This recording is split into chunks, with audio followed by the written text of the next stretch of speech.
दाजी बस तायडे. काय झालं? ए, पाणी आण ना.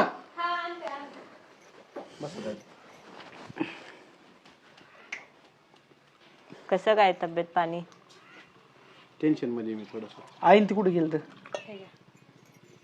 हिला चक्कर आली हा तिथे पडले त्या तात्या आई समोर. कशाने आली चक्कर अचानक?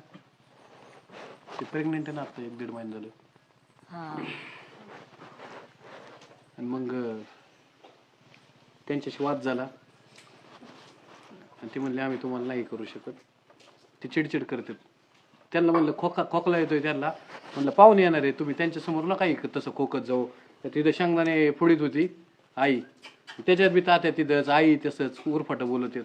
मग आता कुठे गेलेत ते?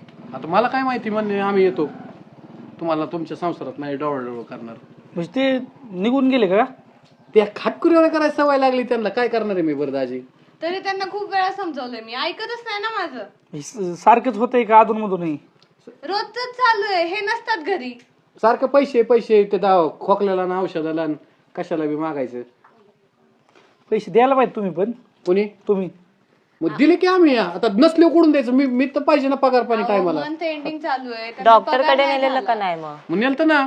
मग काय बोलले डॉक्टर? मग तुम्हाला चौकशी करायची असली तुम्ही घेऊन जा ना दोघं मग तुम्हाला कळन.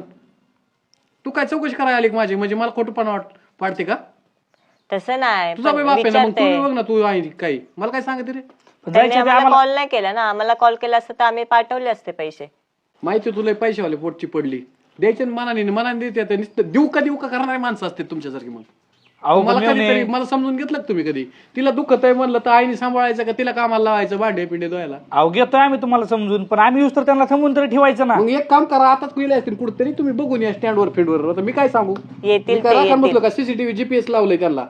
इथं चिडचिड माझ्या मनाची टेन्शन चालू आहे. तुम्ही आलेत ना तुम्हाला बोलिलं मग त्यांना तरी वाटलं का? त्यांना माहिती होतं पोरगी येणार आहे म्हणून. पाहुणे येणार आहेत म्हणून माहित होतं. सांगितलं होतं तरी मी, पाहुणे यायचे, आज तमाशा नका करू घरात. काही एवढी तेवढी भांडणं सगळ्याच्याच घरी होतात. आमच्या पण घरी तीच चालू असतं. भांडणं नाही कळून भांडणं झालं ना मग त्याचा वाईटा घेतो. आता थोरल्यांनी समजून घ्यायचं ना. हो येतील ते आता. येतील इथे तर बघून या गावात बिवात तुम्ही. गेले असतील, येतील ते. रागात गेले असतील. राग शांत झालं की येतील ते. तुम्हाला एवढाच पुळका असेल ना तुम्ही बघा ना आताच गेलेले ती 1 अर्धा तास झाला असेल. आम्हाला तर बघावंच लागेल. बघा, 4 बघू. लोक आपल्याला नावं ठेवते ना. बघून या. तुम्हाला गुढीत आले तर आले आणि तुला लय पैसेच पडले ना. तू येता त्यांची काय म्हणते ती औषधं कपडे लत्ते तुला काय खर्च करता येईल ती कर. चला हो. हा? बघून येऊ. जेवायला माघारी आपण. हा बघा. जेवत नाही आम्ही. हो हा आलो. हा स्वयंपाक करून ठेवतो. आम्हाला काय चिडचिड डोकं काय